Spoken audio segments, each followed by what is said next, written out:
Hello, everybody. This is Katharina, and we are live right now with Tian. Oh, Tian, hi. I didn't expect this to be Hello, so hello, fast.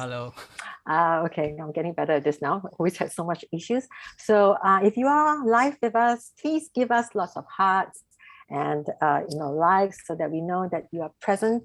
This is the first time that we are actually doing on a lunch time. So I want to test out and see who will be listening to us at lunchtime. So Tiante, have you had your lunch yet? Yes, I had a very heavy breakfast today, and so I'm Oh, skipping lunch, because on diet is the in thing today, right? Because oh, of the cool. pandemic, we all work from home, we all stay from home, and then so there's no movement. So I think it's a good practice to kind of skip lunch and wait Mm. for dinner. Intermittent fasting? Yes, Or I you're heard eating of your that. avocado toast as well. All right. Yes, I'm yes. sure everyone of you here are at lunchtime right now. So maybe you are eating and watching us at the same time. So I really appreciate your time, because I know your time is very valuable. So we're going to make it, a very interesting session so that you can learn some tips when it comes to presenting. All right. Because today's topic is how do you present like a pro so that you can land an amazing career. And thank you for all the hearts. I saw a lot of hearts here, and I've seen that some people listening, and we stream it to all our different, different Facebook groups and pages. All right, so Tian, before I introduce Tian, let me introduce myself. Ladies first, right, Tian? Yes. Go ahead, Katrina.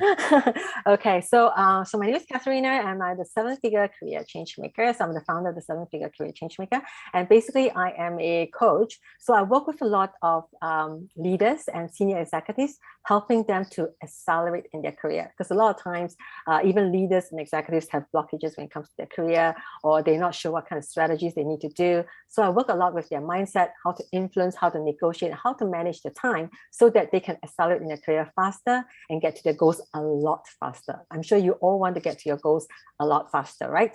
And prior to becoming a coach, I was a headhunter. So I've been in recruitment for over 10 years. And I've helped over 500 professionals land amazing careers, great careers, and from banking, from financial services like hedge fund, private equities, startup companies, and MNCs as well. So I definitely know a lot about what it takes for you to do well when it comes to your career. I'm also a certified coach, transformation coach, and a master NLP practitioner. So that's all about me. What about you, Tiantek? I know that you work for Apple, my favorite brand. Well, I used to work for Apple, but that was many Mm, years ago, right? yeah. Well, it's kind of more than, wow, I guess about 15, 20 years ago, right? Wow. But that was good times at that times. Yeah. Have you seen Since, Steve Jobs before? yes, Did you get to actually, meet him? I haven't met him personally. The interesting thing Mm, is that when I joined Apple, Steve Jobs mm. left Apple. Oh, that Yeah, time. Okay, correct. yeah, Yeah. that, And okay. when I left Apple, Steve Jobs He came came back. back. You know what? In Cantonese, we say "mo yun fan." Mo yin fan. No yun fan. Yeah. So Yeah, so don't have that. well, we don't have that connection. Yeah, but I will be Mm. so I'm happy that I actually worked with Apple before, and Right. worked in Apple Singapore. And after Apple, I went to work for a supply chain management and logistic company, right? Okay. And what I do in the past 12 years, I ran my own company. And Mm. what I do is that I help individuals and organizations make better Mm. presentations. I focus more Okay. on visuals to create high Okay. impact visuals so that it can help the individual present better, looking at the Mm-hmm. visual, be able to show information that is relevant, when you Mm-hmm. use for presentation, right? Mm-hmm. And that's what I do. I do a lot of corporate training, Mm-hmm. coaching organization and individuals, including, executive and high and mid Mm. level executive, Mm. um, Right. to fix their presentation, right? To fix their presentation, to fix their career, right? Basically, Yeah. I'm sure Fixing the presentation is presentation, very important. yes. Fixing the Right. presentation definitely will fix your career. As you rise up the ladder, Mm. to up the top, we all need to present. We all need Right. to be able to communicate effectively, right? Right. And a Yes. lot of Yes. times, sometimes we felt that, oh, we know what to say, you know, but then it's not necessary we know what to show. A lot of people know what to say, but when it comes to showing, we'll just copy and paste a chunk of information on the slide. Yes. And then Yes. often the audience get confused because whatever you are saying, they are trying to find where is it on the slides that you are trying to build. And so I've done this. I coach a lot of individual and organization across many industry, a lot of banks. I used to travel to Malaysia, to Thailand, and of course I do a lot of training in Singapore, right? Petroleum companies, logistic companies, across the industry. You know that presentations, there is no one industry, right? There are everybody, every level in the organization actually will need to learn somehow of being able to present effectively so that you can communicate your ideas, you know, and convince people that the information that you want to share is something important. Yeah. I definitely believe that presenting is very important, and I'm sure, you know, if you're listening to us, you agree with that as well. If you think that's true, you know, please click the like button and the heart button. I always like to see the hearts floating out, so please do let us know, and let us know that you can hear us loud and clear. I want to be sure that it is, you know, that we are running well today. So as what Tian said, you know, that presenting is so important because, you know, I have come across a lot of candidates that always have to go through presentations, right, when they do their interviews for final round, especially the senior candidates.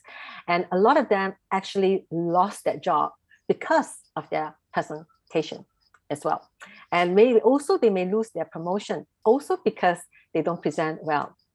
So I've talked to a lot of like, you know, my clients and candidates, and some of them tell me that they're afraid to present. You know, they are afraid to present. They get stage fright when they see all their bosses. You know, they do not know whether the people are listening to them. And even during interviews, you can actually have very good slides. I know slides are important, but you miss the point of what they want from that presentation, then you lose out on that job as well. So this is the kind of feedback I get from my clients, because a lot of them are like C-level already, right? So they will tell me the feedback of the senior management, why they fail in their interviews. And I think this is very important. That's why we want to share some little things from our experience that you can also improve as well, right? Can take? Yeah, definitely. You know, presenting is not just one thing, right? It's not just the presenter, it's not the slide, it's not the environment, it's not the people, right? It's everything, right? It's everything put together to make a good presentation. You know, a lot of times presenter will blame the audience because, the audience is the different level from what I want to talk to them. But who is at fault, right? Who is at fault? A lot of time is that you as the presenter, you did not do your research, right? You did not go and first understand who is going to be your audience before you start presenting. And then you start to build your content, you start to build your ideas, perceiving that the specific audience is going to understand everything that you say, right? But I think one of the key things before we decide or before we actually hop into the meeting room, before we even prepare our presentation, is to be very sure who are we presenting it to. You know, sometimes you present to the management, you might have different way to show the information. You might have different way to convince the audience of what you want to say. And if you're presenting to technical people, you know, there's also a different way of showing things and a different way of saying things, right? And sometimes you also want to check your environment. You know, is the meeting room that you're presenting at, are you familiar? You know, sometimes a lot of times we jump into there and we get a surprise. Oh, there is no projector. How am I going to present? Oh, yeah, true. So it's good to ask in beforehand what they have, right? Because when you go for interviews, you won't know, right? You cannot be going there and do a role play or practice, right? So usually for how we work is we always ask the client on behalf of our candidate, like, what do you have? You know, do you have a projector? Do you have, and we always make sure when you go for interview, you have contingency plan. In case, you know, the USB doesn't work, you have an extra. In case certain things don't work, you have an extra. You must always have a backup plan. I've seen that so many times. You know, and then when you panic, right, when you're in interviews and it's a final round, you tend to get nervous as well. Imagine you're seeing all the C-level who is watching you. We tend to have this butterflies in the stomach. So you always have to be well prepared. So when it happens, you know how to react immediately, rather than at that moment, you're like, oh, what should I do now, right? So I always think it's very important to have that environment is very important, especially during interviews, because you cannot control. You know, so yeah, definitely. You know, I guess there might be also maybe a lot of seasoned executive out there, or some of you are maybe new executive, you know, at a very senior level, and you might not have been through many interviews. You know, you might be also maybe it's your first job switch or maybe your second job switch in many years, right? In many years, and then you have decided that you want to, okay, I think I had enough, right? And I think I'm ready to move up higher, and I'm going to apply for the job, and I got this very good job, very high prospect, and I like the job very much. And the next thing to do is that, okay, if I get that interview, what am I going to be expected to do? Is interview just a sit down and talk through, or is the interview sometimes need you to actually prepare slides and do a formal presentation? You know, and some of you who are new and are not very familiar with attending interview might not have the idea of what should you prepare. So maybe Katharina, you can give an idea to those out there so that they are ready, you know, the next time they are going for the interview. Okay, usually for senior candidates, the presentation is when the client especially want a presentation from you. Like they want you to do a 20 minutes or 15 minutes presentation. So that kind of presentation, you really, really need to prepare, right? And very, very important, if let's say you're going for that kind of presentation, you really need to understand what the client wants, because they will tell you what's their topic. So I remember one of my clients, she's a candidate, she's a marketing, and the client wanted to have a new brand, you know, and they wanted her to do a presentation to show them how much, you know, what can they do in terms of marketing channels to be able to deliver the results that they want.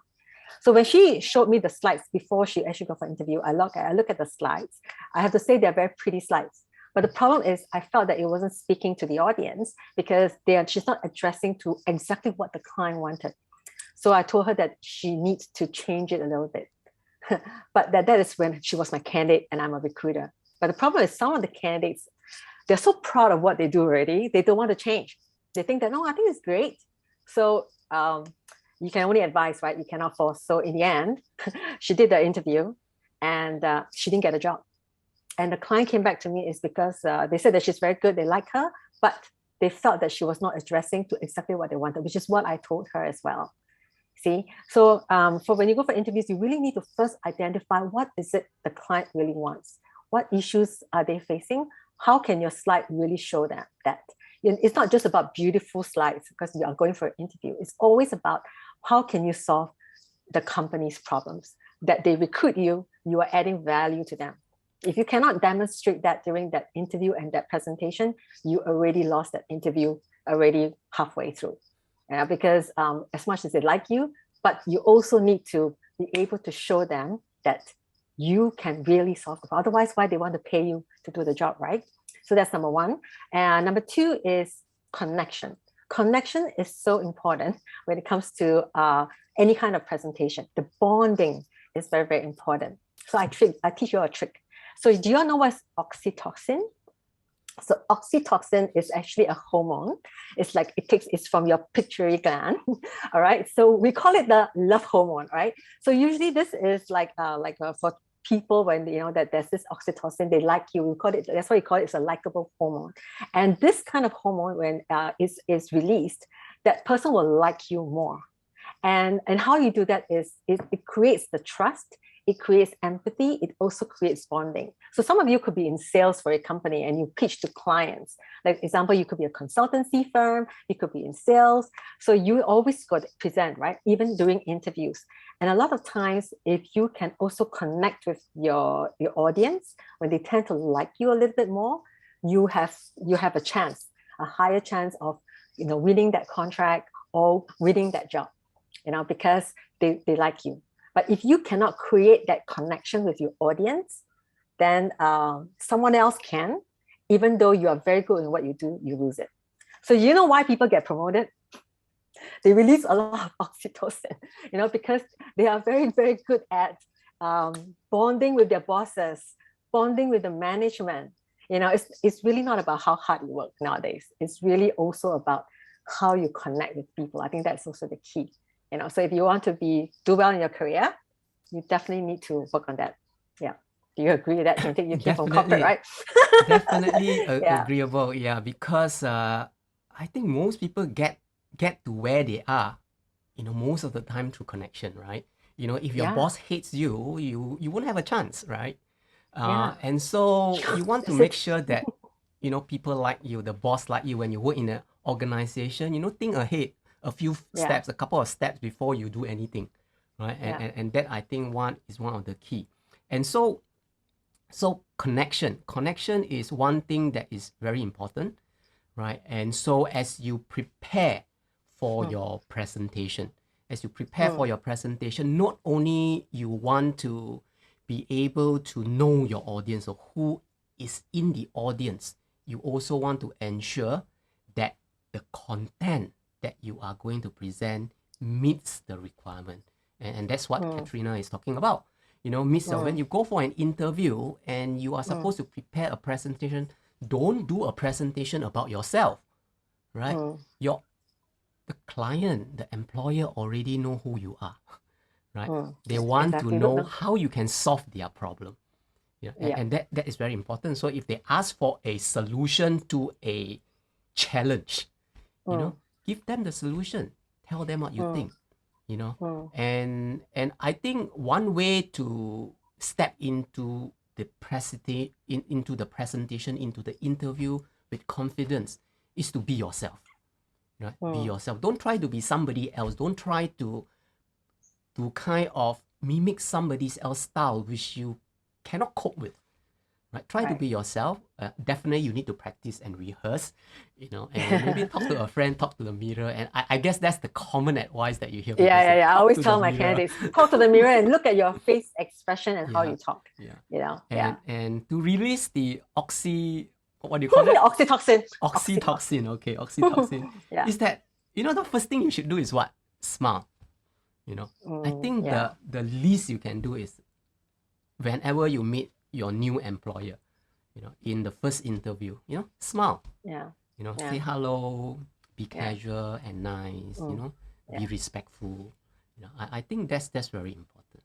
And that's how you would get to be able to connect and make sure that the person, your future employer likes you.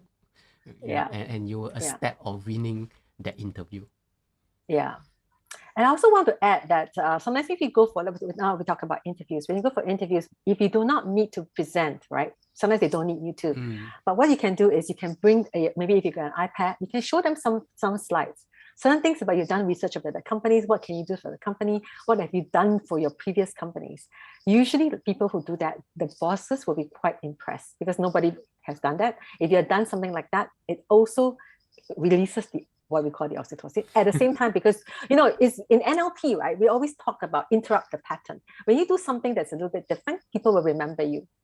I interview a lot of candidates, right, as well. So those candidates that always stand out, I remember them is either maybe because something that they wore that I resonate with, I like, or maybe they look very presentable, or something that they say that I remember, or it's storytelling. So the other thing is very important is you have to learn to be a good storyteller when it comes to presenting.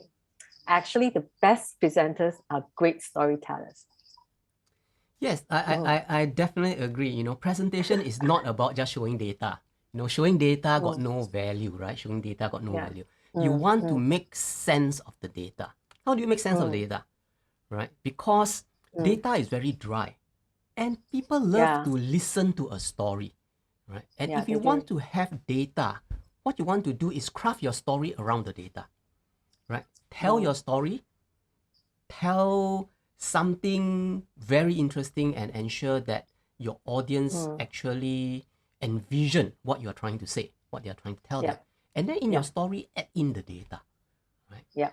Definitely when you want to show information on slide, don't just copy and paste, a bunch of numbers or a bunch of text on the slide and then just in the interview just run through your iPad and then show them the slide, because they cannot see. Your iPad is small and then cluttered with a lot of information. I'm sure they cannot see. Right? Don't ask them to see and say, oh, you see, I've done so much research. That's not good.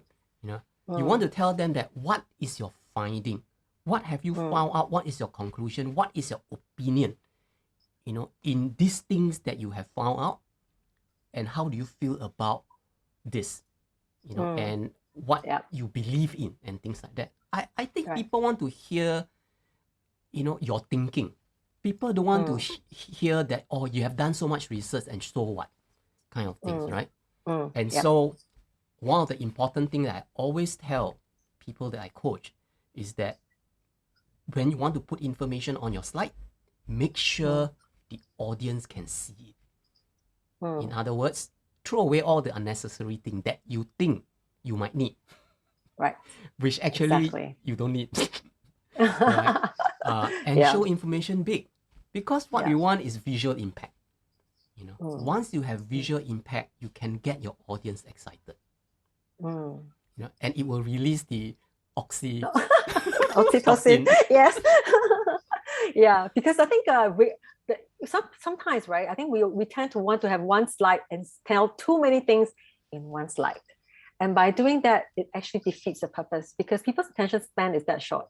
And then when you tell them too many things on one slide, they do not know where to look at that slide, so much information, and so much words. And then they tend to lose that momentum with you as well, because they lost that connection with you because they're trying to figure out that slide.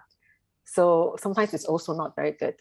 So I give you okay, now I'm going to tell a story. So this one is one of my clients that I just recently coached. So this is a professor in the education, very senior.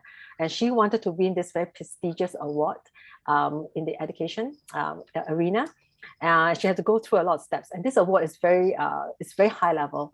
And when she showed us the slides, all I can see was lots of words. Plus her delivery, right? It was a bit monotone. Even your delivery is very important when you talk. So you cannot get people's attention. So I told her to change the slides, make it simpler. And then she actually had a video, but she didn't really show it. I said, show that video of that boy, doing something. That also helps people to relate to that story of that boy even more.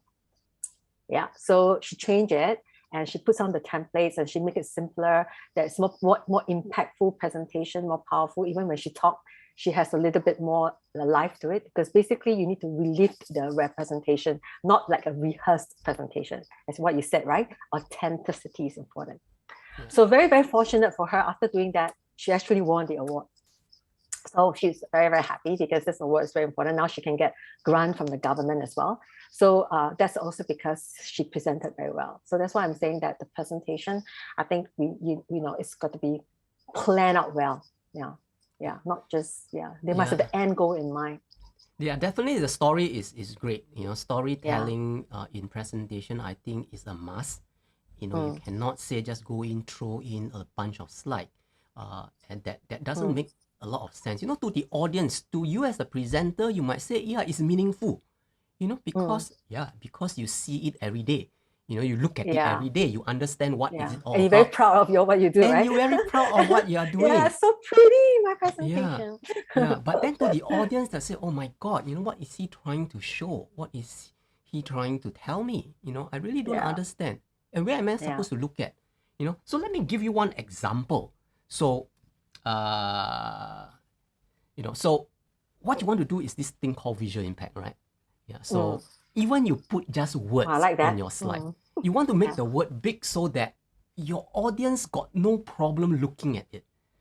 Even if somebody is half blind, they will also understand what you're trying to say, right? And I guess what Katrina mentioned earlier on was something like that. You know, if you come out into an interview with slides that are like that, you know, you can guarantee yourself that you won't get the job.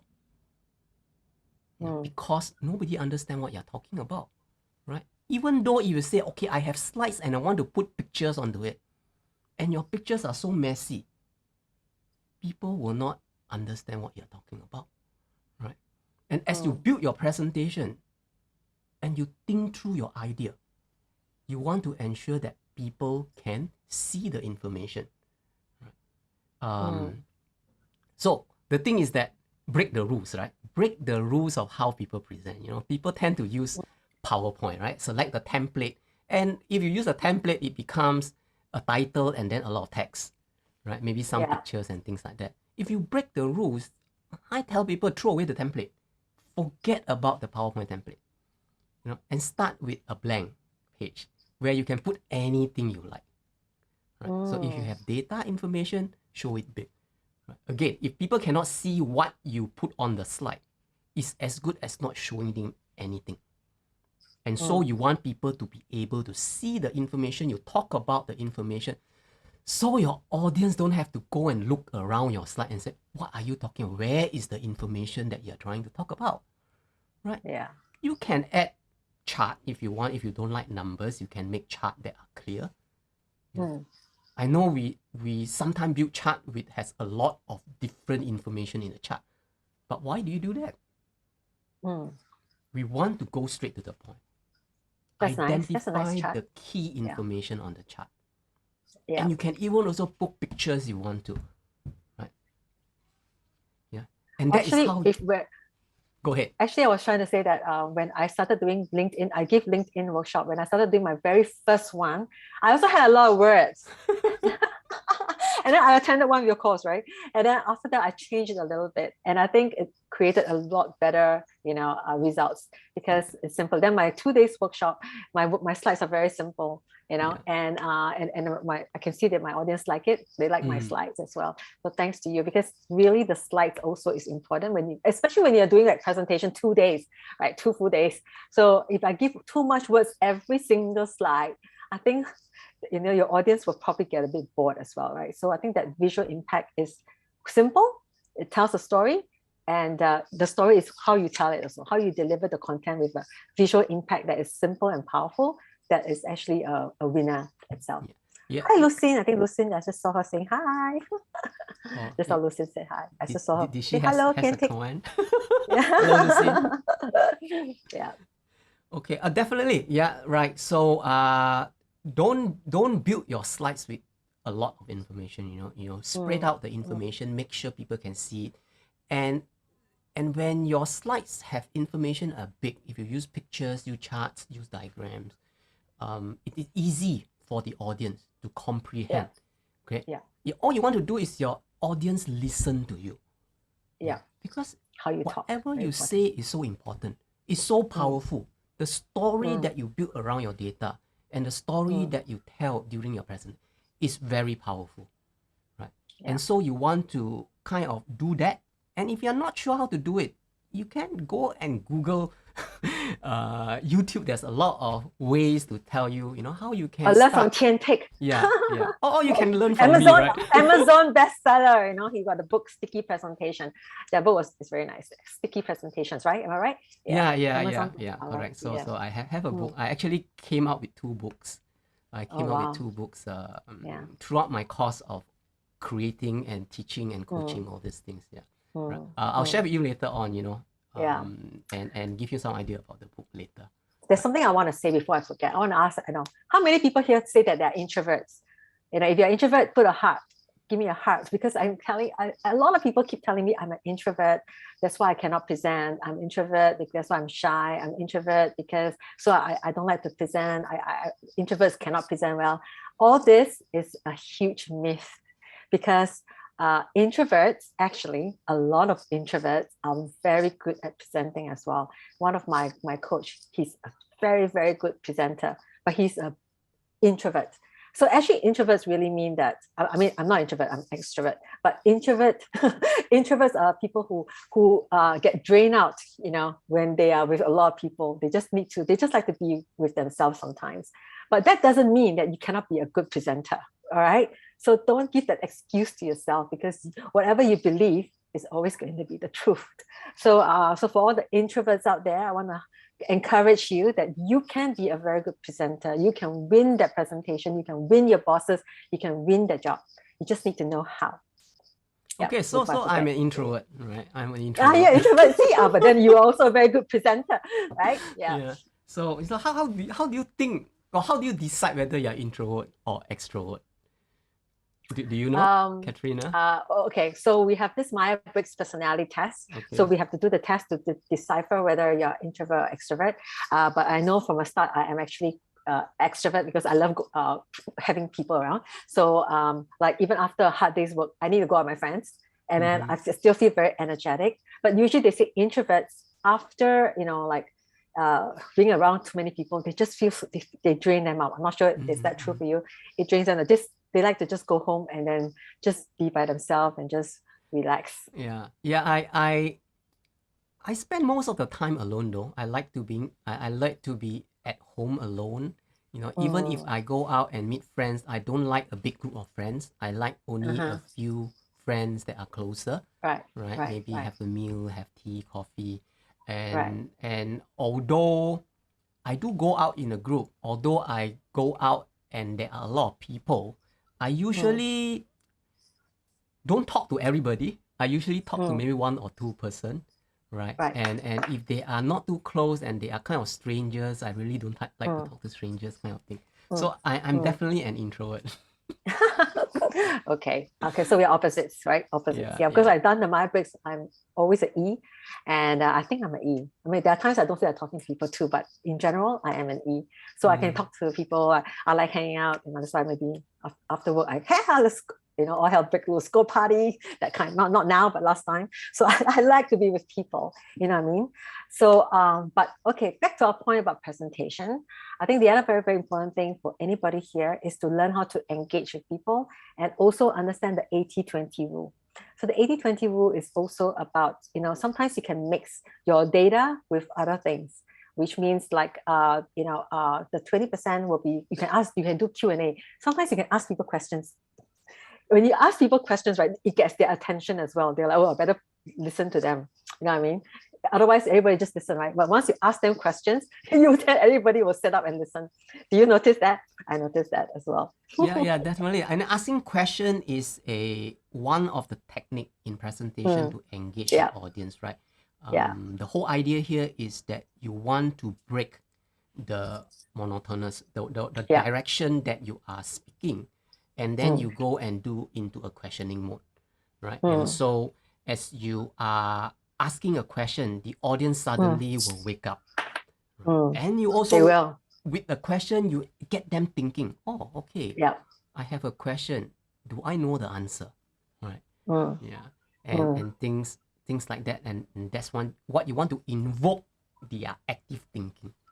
Invoke the active thinking of the audience. And do you think it's good to ask in the beginning? You mean ask the question? Well, there are many ways to start a presentation. One of the ways is to ask a question. Ask a provoking question. Right. Why do you think something like that? And then get people thinking and maybe start a discussion going on before you get into the presentation. That will get them attention and be ready to, to kind of get into the presentation session. Sometimes the presentation might not be a presentation. It might be a workshop, a short 2 hours training kind of thing that you want to interact with people. And talking about the 80-20 rule, is like you cannot satisfy 100% of the audience, right? Because your audience will be a mix. All you need to do is to do your research and satisfy 80% of the audience. The other 20%, well, they might understand, they might not be truly satisfied with what you are sharing with them. But as long as I think we hit 80% of the audience, I think we are fine. Mm. Yeah. Yeah. Yeah. Do you know? Is it a common thing? Is it a common thing when you present in an interview, you will ask the interviewer question?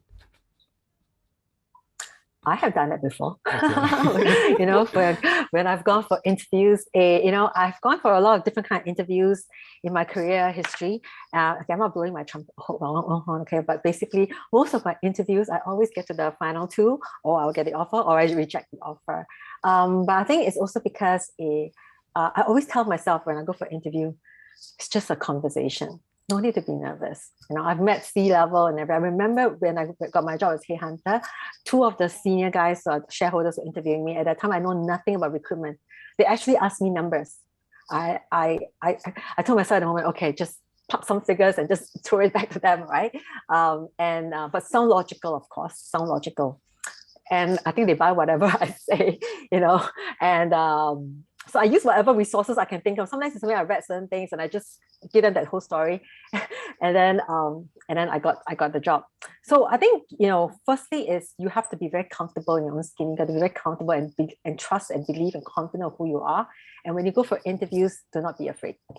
So sometimes I do ask them questions like, oh, so tell me more about your company as well. Or maybe I say that, you know, I noticed that this thing is not really working, you know, why is that so? So sometimes they get a bit shocked, like, well, why is she asking me that question? But because I ask certain questions, they also remember me. Yeah. You know? Yeah. Yeah. So sometimes again, right? Again, you want to break the rules, right? People Yeah, thought break the that rules. Yeah, I like to people break thought rules. that you know, you go to the interview, respect the interviewer, you know, don't ask them too much unnecessary questions and things like that. Yeah, but I think that is not true, right? If you ask them a question again, they remember you because seldom people ask them question.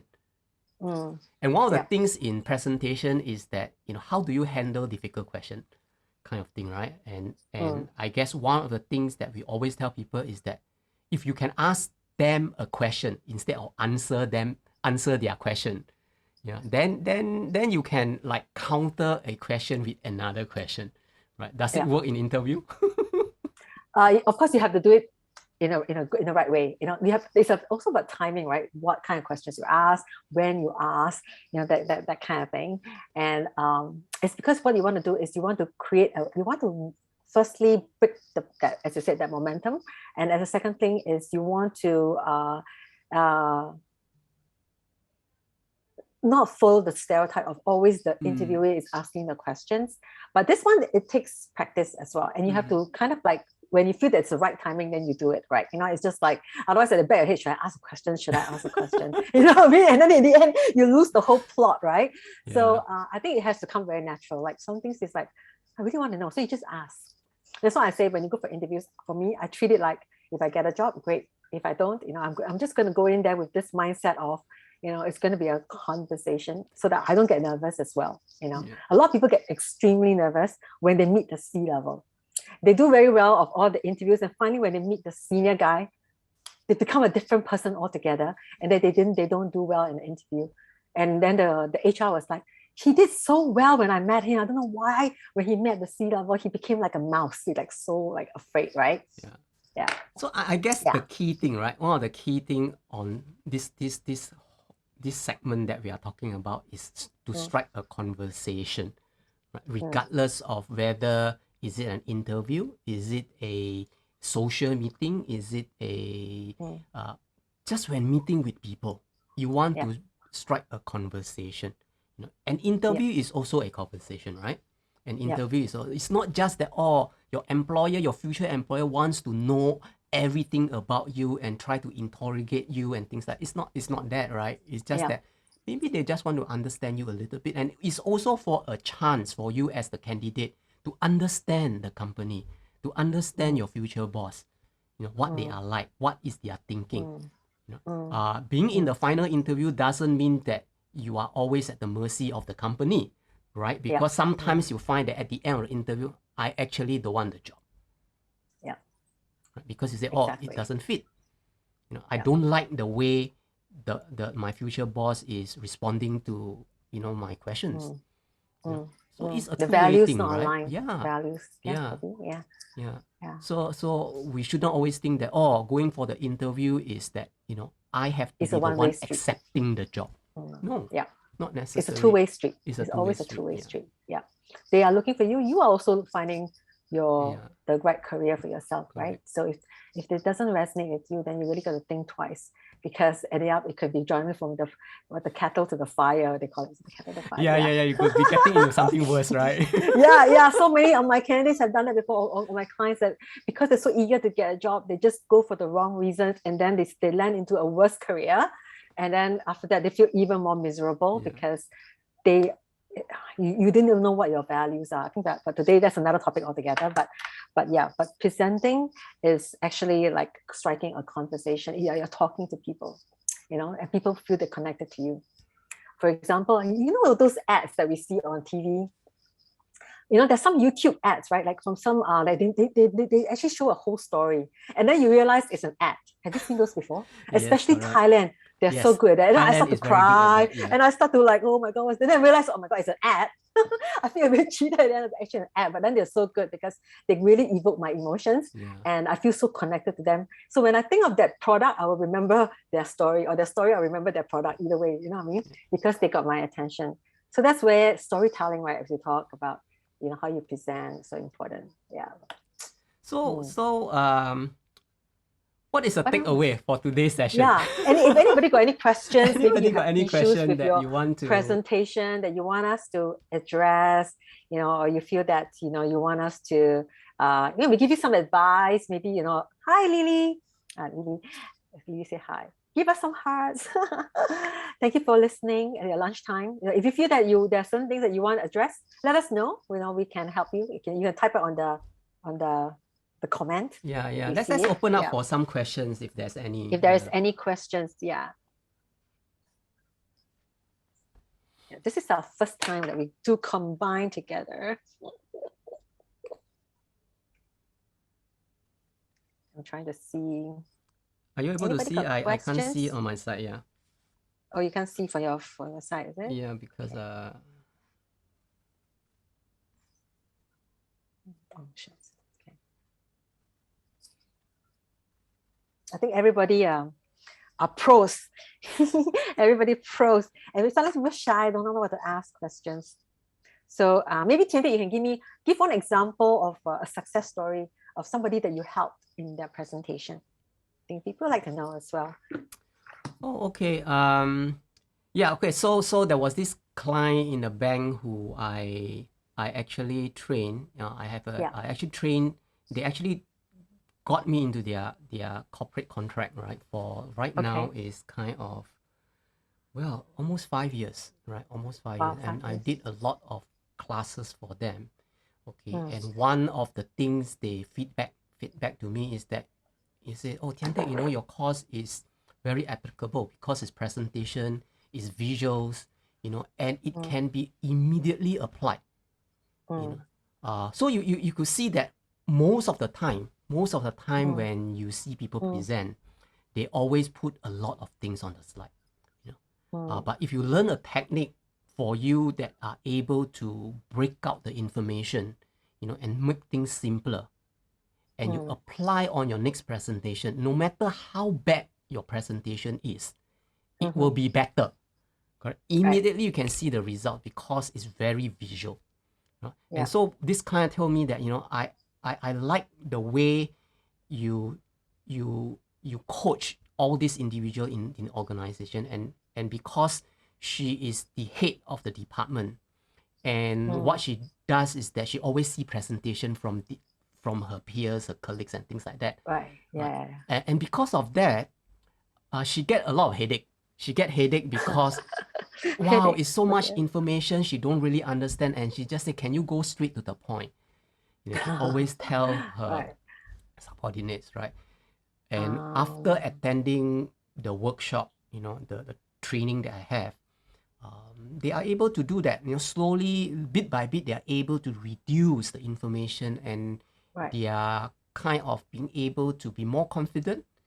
Many people rely on putting so much information on a slide because they are not confident, in articulating what they want to to talk about. They are not confident in telling stories, right? And because of that, when they put on the slide, they just read the slides. Oh, yeah. Correct. That's true. That's true. Yes, yes. Because they got no confidence. And they that's their backup. Look at the slides. Just look at the yes, slides. yes, correct. The slides do all the talking, right? That's not that way. Right. And this client was saying that, oh my God, this is exactly what she wanted. Right. Her organization to be moving in this direction. Yeah. Right. And so my workshop become part of their learning journey. It's recorded in the book. Oh, cool. Right. And so every new employee who comes in need to go through a learning journey. Right. And presentation is one of them. Yeah. And so that is something that I'm quite proud of, listening from good job. the client. Yeah. Especially imagine, right? Because everybody is from different departments. So if let's say an IT person do a presentation and HR is listening to it, and you put all those data that for HR they wouldn't really understand, right? Exactly what you do, right? So they will get really bored, and then you're not actually speaking to them. Especially if you want HR to do something that's related to what you're doing, then you need to really be able to speak to them to their language. Yes. But in a different way, so that they can understand what your slide is trying to say. But I think a lot of people miss that point. Oh, there's a question from Joan. How do you know whether you are overselling yourself, especially during interview, which may irritate the interviewer? How do you know whether you're overselling yourself, especially during interview, which may irritate the interviewer? Can you have anything to say like that? Katharina. Okay, let me say. Okay. That's yours to answer. All right. I think a lot of times when you want to introduce yourself, right? Yes, you cannot overdo it. You need to, and you must know what to share. Because sometimes you start sharing things that's not relevant to what the company is looking for. Because you need to firstly understand what the company is looking for. You need to understand what the JD is all about. You need to do some research as well. And after that, when you present yourself, you present the main things of why, who you are and how is it connected to that company, in the sense that your skill sets or your achievements is very relevant to what they want to hear. So that will not be so much of overselling, because at the end of the day, it's how you present it, right? It's not about the data, it's how you present the data. So when you present the data to show that the company that, you are, that why you want to join them and why you can really be of value to them, I think that will really help the company to also see your value. But if all you do is sell, talk about you, of course, in the end, the company is going to get bored with you as well, because you're just selling. But if you address, I've actually done some research. I realized that some things, I read some things about your company that's going on here. And then with my skill set, actually, I really think I've done projects like that before. You add on what you've done with what they are looking for and put a story to it. That will be a lot more powerful rather than just one way, sell. So I hope that answers Joan's questions. Anything to add on that, Tian? Yeah, that definitely. I know that's not your area. Definitely, you don't want to oversell yourself. Yourself. And one way to not oversell yourself is to tell stories, because stories will be very interesting. People are more excited about, when did you do this thing? When did you actually got successful and got promoted? And how is it that you got promoted? Right? And those are your success story that I think your interviewer would want to know. Yeah, right? People love stories. What were your achievements? You don't just throw a bunch of I've done this before. I've helped the company. That's not so the way it's all to go. Data, right? So if let's say, I always tell all my clients who are going for interviews or my candidates before, I always tell them, prepare a few stories. Start to think of a few stories that you have, because sometimes on the spot you may have forgotten your story because you're so nervous, right? So start to prepare a few stories. So anything when you talk about it, you can add the story in to that point that you're trying to make it even more impactful. because people are like, oh wow, that's and then that's where the oxytocin come in again, where I just now I talk about oxytocin, those of you who have missed it. It's basically like, it helps to bond with the audience better. So you're releasing the oxytocin. And that is where, the stories definitely is going to help. So when you go for interviews, always remember to have stories. Prepare first. But when you prepare, when you talk, don't talk like, yesterday, what happened? Yeah, so what I did was this, and then after that, this is what happened, and then that. Okay, when you talk like that, that story is like you rehearse the story. You need to talk the story like, a bit of emotion, a bit of, your tone has a bit of up and down. So when they hear, they also feel excited, right? Just like you watch a movie, the good actresses have emotions too, right? So you need to be a good actor and actress even when you tell a story. Right? Yeah. You need to kind of rehearse lah. The story is not a story, and it depends on who you talk to. You want to tell the story a little bit differently, certain emphasis, and certain things you don't want to emphasize, and depending on what is the objective of you communicating the story, you want to be able to emphasize on the right area of the story, and that is where the rehearsal come in is important, right? If you have an interview next week and you think that, okay, in this interview I want to maybe prepare 2 stories that is related, right? And again, relevancy is very important, right? Don't tell a story that is entirely not related at all. Right? Yeah. No, bore them to death. And they say, like, for example, tell me about yourself, and then you gotta talk about your grandmother's story, when you were childhood and that kind of thing. Then I think they will start to yawn. Okay, I'm not interested in that, right? Of course, sometimes I think is also a skill, right?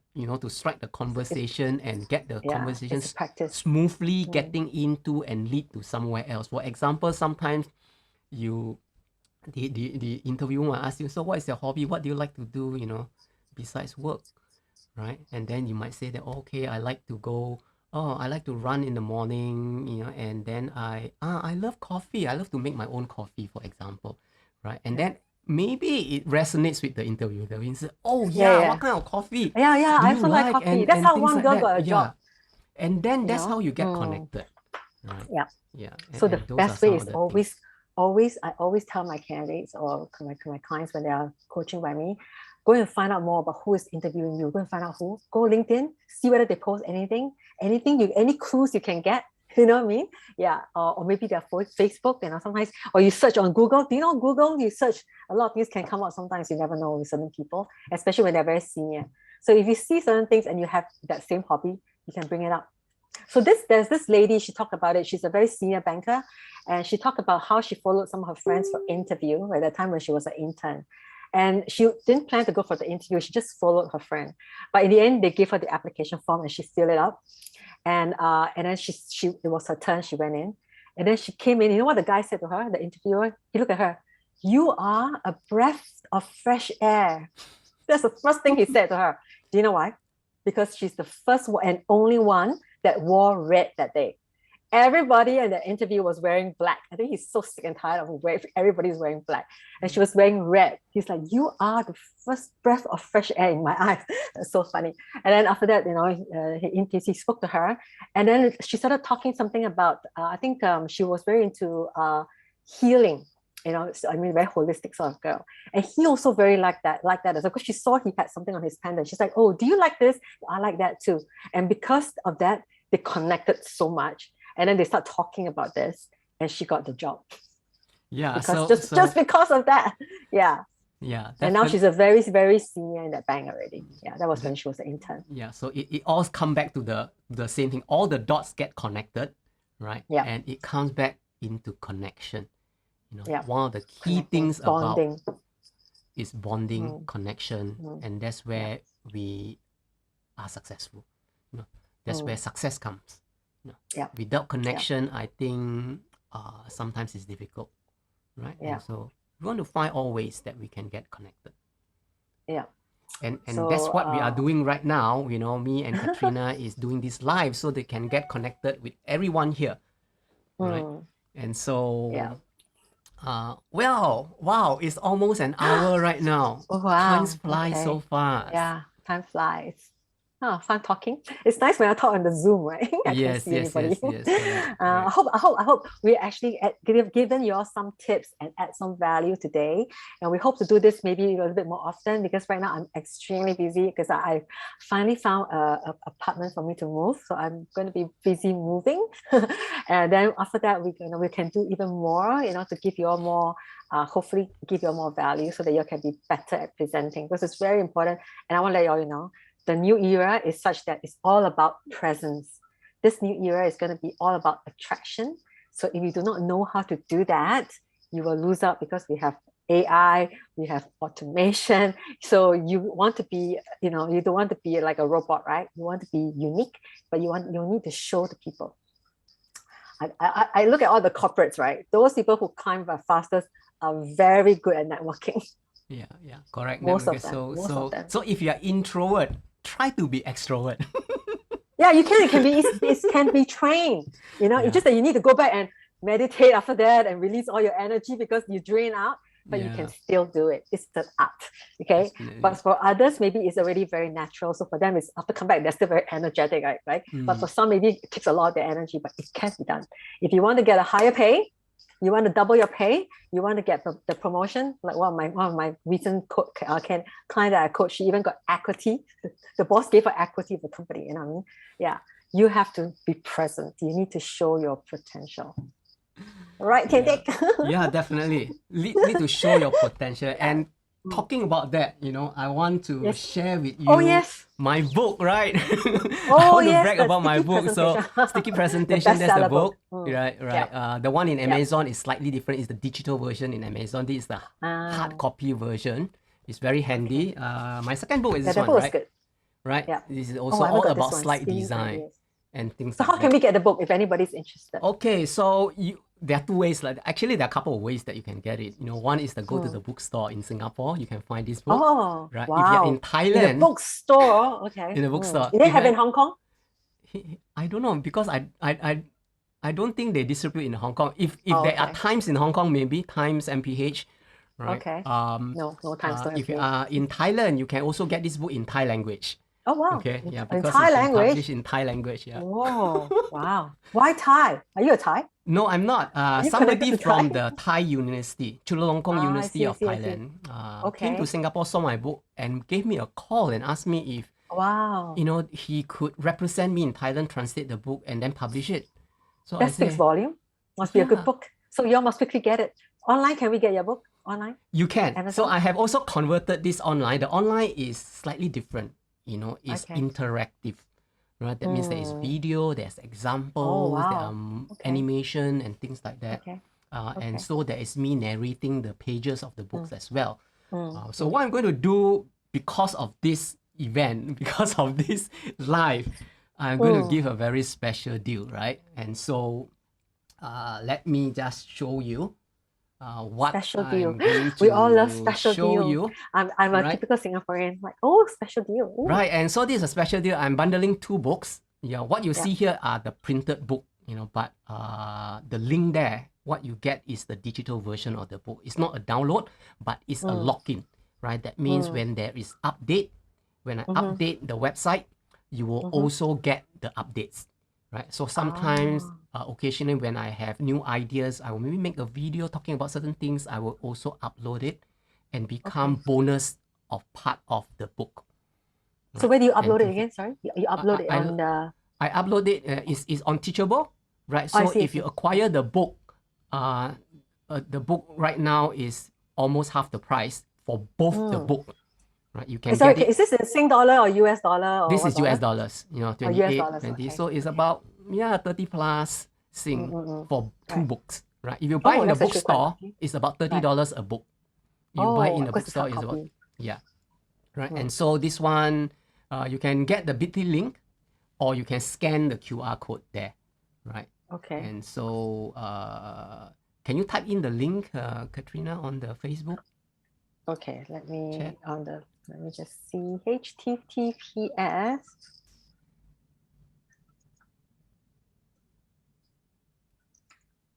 SPY-BOOKS.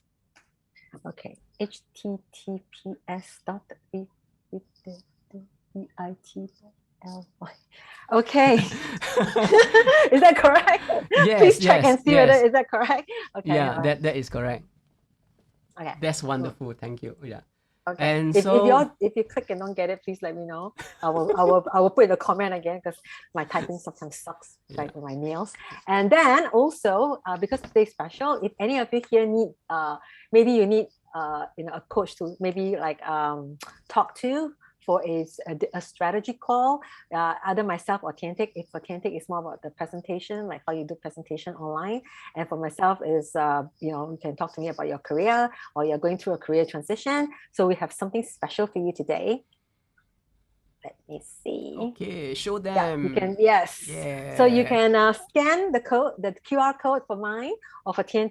You can scan both and have 20 minutes with both of us, also no problem.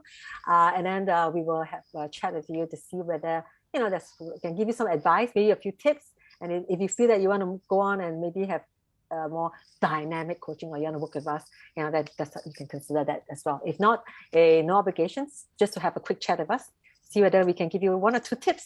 I have done free coaching for some people before, once for birthday, and that guy up to now still thank me for it because it has helped him open up his mind. So this 20-30 minutes can be very valuable to your career. Yeah. So if you are curious about the things that we do and how we look at the way you do things, give us a call. Schedule a 20-minute strategy call with us, and then then we could look into the solution for you, right? Yeah. Or just for a chat. Yeah. Not a problem. Yeah. Yeah. And I guess Katharina, that's about all the time we have for this session. Let me stop share. And anyway, you can watch the replay anyway, right? Yes, so correct. Yeah. And well, we'll come back again in a month's time. Yeah, right. Maybe in a month's time, or maybe in another. A month's time is good. A month's time. By then I'll be settled down my new place already. Give Katharina some I'll time do a house tour to do the tour finish, and then or rather to clean up the house, or settle in her new house, right? And so and we'll find a topic to talk about in a month's time. If you all have anything that you are interested to know, you can always drop in a comment so that we can also look into new topics that we can talk about for you guys as well. All right. Yeah. Okay. So thank you so much for taking up so much of your precious lunch time. I hope that this has been fruitful. And remember the tips that we give, and make sure your next presentation is going to be a stellar one. All right. Okay. Take care. Great. Bye-bye. Be amazing. Bye-bye. Yeah. Thanks, Tian. Bye-bye.